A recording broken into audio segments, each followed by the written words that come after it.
Thank y'all for coming into Courageous Talk. This is your host, Dee Dee, and we have none other than our special guest, Mr. Dalon Collins. Welcome, welcome, welcome. Thank you so much for joining. Yes, we're glad that you're here with us. And of course, we're here to just allow him to share his testimony. And hey, how have you been? How's it going? And where have you been? We haven't seen you in a minute, so we just want to invite you here. What's going on? I've been around. Okay. You have life, and life comes to you, and you got to keep on moving with life. We had some personal issues that come up that we had to kind of, Victoria ourselves above, but. God is able. He's able, and he's forever faithful to us. Absolutely, amen. And I wanted to just come off and let everybody know that Courageous Talk is about sharing our testimony. And once again, we're asking our brother here, Dalon, to share his testimony. And one of the first things is, basically, where have you started as far as your gift of singing and so forth? Where did that start? I really started singing at a very young age. I started singing like around 5 to 7 years old. Wow. My local church at the time basically was, I was a part of the youth choir or the children's choir, and they kind of like introduced me to singing by having me do a solo at the I think it was an Easter program or what have you. And so from there, it was like, I think I did the song Happy on My Way. Happy on my way, happy on my way. Wow. Yeah. And so that's way back. I go way back in the 70s, Wow. when that happened. And from there, I guess I just started singing from there and just kept on going with the singing. Wow. So with you starting off at that, young age, who influenced you the most? I mean, was it more of, of course we have family, we have Sunshine Band. That's what I was used to hearing, the Sunshine Band. That's exactly what it was. It was the Sunshine Band. No, my dad was an avid singer. Okay. He was wonderful. He basically sang quartet with my grandfather, my great uncle. Mm-hmm. They were called the Dixie Tones, and they traveled all greater Southwest of Arizona, New Mexico, Oklahoma, and Texas. Wow. Wow. Quartet singing, yeah. Wow. So with that's a legacy. That was It went from there. I mean, my dad used to have us, anytime we was traveling in the car, he used to have us listening to Shirley Caesar, the Mighty Clouds of Joy, the Canton Spirituals. He had us singing, oh my goodness, I can't think of his name. All of the quartet groups. I'm talking about all the quartet groups. Willie Neal and the Soul Stirrers. I can't think of the one. Sam Cooke. Mm. You know what I'm saying? Mm-hmm. Sam Cooke and all of those guys. You know what I'm saying? So we had a background of singing on a regular basis in the family. Okay. So does everybody sing pretty much, or was you always had singers and musicians? I mean, just about everybody on the Collins family, probably, I'll put it like this. I would say like half and half. Because we have the Samples, we have the Collins, we have the Johnsons, and that makes up the whole totality of the Sample family and Cottrell family. Okay. So that makes up the whole totality of Sample Cottrell. Okay. And so you can probably say half and half. Probably half of them actually are professional singers, but they choose not to sing. Mm. You know what I'm saying? Right. Or they choose to sing in, their local church, you know what I'm saying, or just things like that. But they didn't never wanted to pursue a professional career in singing. Right. Okay. And that's, to me, that shows humility, where there's that balance, between life. Like you said, there's that life. Hey, I gotta take care of this and this, instead of like pursuing these other things, because sometimes when we pursue these other things, something's gonna get left, kind of hanging And sometimes. that's the challenge when it comes to you being a minister of the gospel and decide you want to jump into the industry, the music business, because every last one of us that are part of the music business, we recognize for what it is. It is straight up a business. It's really the only time you really truly get to minister is when you actually are on stage and you're actually able to expel the word, really, whether it be through song or whether it be through word. Okay. Besides Wow. that, if you're in the music business, you're looking at probably about 90%. You are engulfed in the practices and the movements of the business. Gotcha. And that comes with contracts as well. Comes with contracts. It comes with obligations, appearances. It's something that you signed on to. You know what I'm saying? Absolutely. You signed on to having interviews. You know what I'm saying? Right. To whom much is given, much is required. God has blessed you to be able to have a voice and some type of voice. Hmm. And it comes with the territory. There are going to be people that are going to want to inquire what you have to say. Gotcha.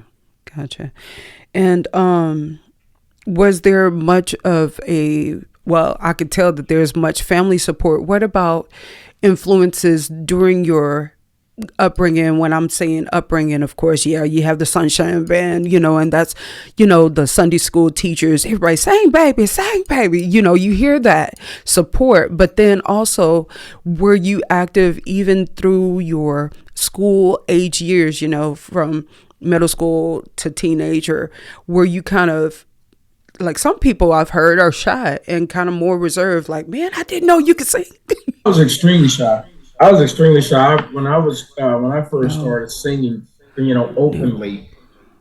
Mm-mm. I used to stand in the corner and turn around in the corner I don't believe like the that. Blair Witch. I don't believe that. You know what I'm saying? And I literally like stand in the corner and literally sing with my back to people wanting me to sing. Mm. That's how Wow. bashful I was to sing. Yeah, Uh, it was amazing. You know what I'm saying? And that's the whole transformation of you're back to the people that want to hear you sing until you finally turn around and sing. That right there is it's a whole different dichotomy in itself. You know what I'm saying? I was very bashful person.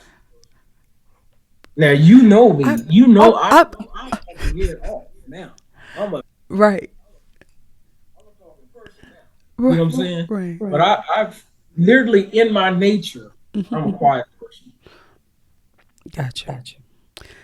Now, me being around you, from time to time, encountering you, it's like, when I've encountered you, it's like the words of wisdom, on a personal note. And it's like, man, when you, it's like, I love hearing people that give you something to think about. And in my little slang, I say marinate instead of letting it marinate. It's like the words that come out of your mouth are so like life giving. Like, think about this or think about that. But to hear that you were a shy person at first, I'm still kind of amazed about that, because I'm like, not you, I have an uncle on my mother's side that's very quiet, but when he speaks, I'm like all ears, because he's imparting. And that's the way, even though your personalities are somewhat different, I still see it as that way. So to hear that you're, I'm just being honest, because I'm like, okay, let me hear what you're sharing, or even, the information that you're speaking or putting out there, because it's always something rather it be now or rather it be later, then I can use some tool or some insight or some information that, hey, you need to keep your eyes open for this, to, be looking for different things. But my next question is, when did you really start like opening up, or do you remember when you started really opening up? Because I remember hearing an interview some years maybe ago of a woman that, I don't know, was she a school teacher, but she was very, She was very influential. That was my high school music teacher. and her name again? Wow. Wow. Joan Lamb. She was the one that actually got me out of the whole um, kind of like bashfulness, that next level of getting out of bashfulness. She was the one that basically, I'm a pretty tall and girthy guy, so I was playing football, and so my the she actually heard me sing on the back steps of the school as she was going downstairs in the basement to the music school, the music class. And so she was like, "Oh no, we got to get this kid into singing." Wow. You know what I'm saying? Because we know, I mean, he knows that he sings, but he's not a part of the choir. That doesn't make sense. That's an oxymoron, you know what I'm saying? And so she was like, "No, we got to get this cat in and singing." So she literally went to go talk to the football coach, because I was playing sophomore, playing varsity football. And she was like, "No, you gonna have to get that one up, Big Daddy." You know what I'm saying? You know what I'm saying? Wow. You have to get that one up. She gonna have to, he gonna have to join the choir. And so I joined the show choir. I joined the glee club, and I also joined the classical choir. And so it was through her, with me in the show choir. It was called, Eastern Hills Choraleers. And we basically traveled outside of the country a couple of times. At a young age, I was traveling outside of the country with the choir to go do show choir tunes. You know what I'm saying? Barry Manilow and Cats and all that kind of stuff. And so we traveled all outside the United States. So when you say Cats, the first thing I'm thinking of, did you act as well? At that time, I wasn't acting. It was it was actually like choreographed singing and dancing. Yeah, it was choreographed singing and dancing. So yeah, I learned at that young age, and then she even pushed even further because there was an extravaganza ganza called basically it was like a school, um, you know, where you first prize, second prize, third prize, And so, yeah, Wow. and so she was like, "No, this is your time. This is your time for you to show the whole student body, all 4 years, what God has made you to be." You know what I'm saying? That was a little short, 4'8" Polish woman that basically was like pushing me and saying, you need to share this gift to the world. Wow. And you need to start now. And so she was the one that actually pushed me to that next place. Because I could sing in it, I was singing in the church. I was singing in church ever since I was 6, 7 years old. Right. You know what I'm saying? But as far as, going outside of the church and kind of like spreading my wings, you know what I'm saying? The good thing about my household growing up, not only did I get gospel music, but I also got, great secular music, you know what I'm saying, in the house. Because, my mom was, she was listening to Al Green. She was listening to Natalie Cole. She was listening to Lou Rawls. And, you know what I'm saying? So she had little 45s that she would just, like, on this gigantic, like, table of girth. You know what I'm saying? It was two huge furniture pieces that had the speakers, and then it had the turntable. Wow. Yeah. and my dad was very strict. My dad was like, "You better not play that devil music." You know what I'm saying? And so whenever he was going to work, me, my brother, and my sister, we was playing Natalie Cole and Sam Cooke and Gladys Knight and all that kind of Oh stuff. Lord. Oh Lord. Yeah. So So we you hit, got introduced to both. so I was able to kind of like engulf myself with all different sounds at an early age.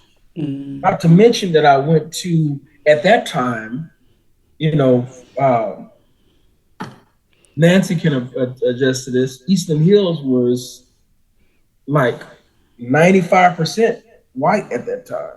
You know what I'm saying? It was Mm. Caucasian. So, you know what I'm saying? And so I got the world of, rock and roll and, Journey and, you know what I'm saying? And the European sound and Mhm. all of those different things, you know what I'm saying? The press mode and all this, the rhythmics and all that kind of stuff. So I was Mhm. engulfed with so many different conglomerates of sound. Gotcha. Gotcha. That's good. As we're wrapping it up, I would love to hear you just do a little snippet of something. But before we do, have you any upcoming engagements that we should be aware of? Rather it be you or even you supporting different things. We're supporting the concert, The Awakening live that's happening April 22nd in Okay. Dallas.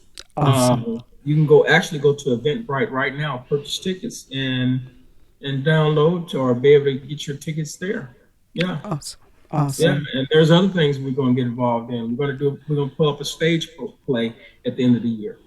And so there's a lot of stuff that's going to be happening in Dallas. And then what we're going to do is we're going to venture out outside of Dallas. So there's a lot of stuff that we're getting our hands involved in. Not only my project, I had a Bell palsy attack last year, so that kind of slowed down my project. But I'm getting better, as you can see. I'm not necessarily that next level of slurring my words, but it's still just little things that needs to get improved on. Got some therapy that I'm doing and gotten some Awesome. acupuncture that's going on in my face. I got pictures of that. That is really gross. They put needles all in your face. Yeah. Oh, But it has been helping. It's been helping me. So yeah, I'm okay. working on a project and we're looking at for next year for the project to be out. Awesome. So please keep us posted here at Courageous Talk of your upcoming events. We would love to celebrate your upcoming event and as well as the album that you're getting ready to release, your project that you're getting ready to release. Yes, we're excited. We're excited. And I will be more than happy. Of course, myself and the team are going to go and support you on the 22nd. So we look forward to seeing you personally on the 22nd. I'm excited. Yes. So silly. Yes. But could you share a little something before we close out, because we have about less than 5 minutes to wrap it up? And do you mind just giving us a little snippet of Dalon Collins? Because we know, at one point we knew Dalon Collins under the umbrella of Kurt Franklin and the family, but now, of course, as life goes on and God has transitioned you, Dalon Collins is coming out on his own to do Dalon Collins. So, Yeah, and I've done right quick. I've done a lot of appearing on projects. I forgot that too. I'm going to Philly in May. After this concert, I'm going to Philly in May. I'm appearing on a EP. And that's going to be on a compilation record. So yeah, his name is Ernie congratulations. Mills, and he's doing a compilation record, and I'm going to Philly to do that. So yeah, I'm still engulfed. I think I did probably in the last 15 years, probably appeared on maybe 8 or 9 records of other Awesome. artists. You know what I'm saying? So I'm still active, but it's just one of those things that I'm trying to find the perfect project. Right. I think I had a conversation with you on this. You know what I'm saying? It's Mm-hmm. like when God downloads something in you and you know for a fact that you just can't do it any type of way. Mm-hmm. It has to be I'm one of those people that I much rather set and I much rather wait until God's purpose, meet my opportunity or me meet God's purpose. And I chill myself completely to his purpose before I just go and put anything out. You know what I'm Gotcha. saying? And I've tried to do it before, and it just wouldn't work. I mean, I finished a whole project. My cousin Tamala Mann was on the project. Who else? I had Crystal Aiken on the project. I had George Huff from American Idol on the project. I had the singing group The Family on the project, and then the project didn't ever come out. Wow. Wow. You know what I'm saying? So God's timing is the best time. We can try to press all we want to, but God's purpose for your life is special. If I'm going to say anything ministerial wise, God's purpose for your life is special. You cannot go ahead of God, nor can you sit back and you not hear from God to where you just hold back the gifts and talents that he has for you. You know what I'm saying? Because when you on time with God, then that means that's the right time for him to bless you and to bless the people that you're assigned to. Absolutely. Absolutely. Well, we're going to go ahead. We're down I to, mean, also sing. huh? Yeah, yeah, yeah, yeah. Yeah. Oh, okay. Thank you, thank you, thank you. Let me touch you, see if you real.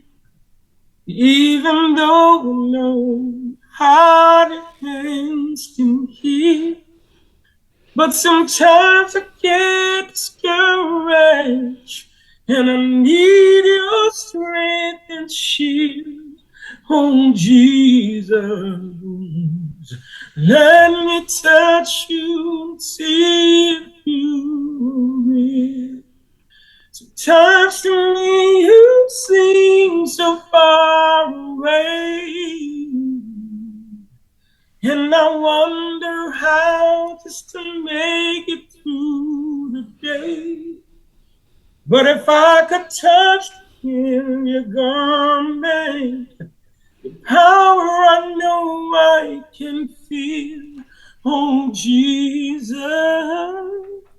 let me touch you and see if you are real. Y'all, this is Dalon Collins. I'm over here. My eyes are watering. I'm trying to hold back the piece of makeup that I got on right now. Oh, thank you, thank you, thank you for sharing with us. Yes, sir. And we're gonna go ahead and sign off with his vocals. Of course, we thank you so much, Dalon Collins, for coming in to Courageous Talk. And we look forward to the upcoming event on next weekend on the 22nd of April, as well as his upcoming album release, which he will contact us and let us know of that project being released. But hey, like he said, that there is no other timing than God's timing. Also, we want to also let you guys know that, and I'm not very, good with telling y'all all these little platforms, but I'm going to start to memorize this stuff even better. But if y'all have any questions or concerns, feel free to email us at courageoustalk22@gmail.com. Also, you can link up with us on YouTube. We have a YouTube link, and that is on Courageous Talk with Instagram connected as well. You could dial or tap in COUR.AGEOUS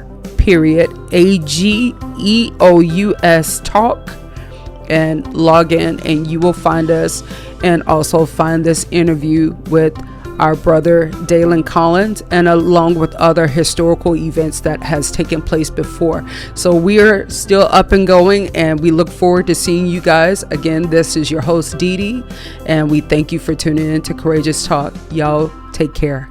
God bless. Thank you, Dalon. Thank you.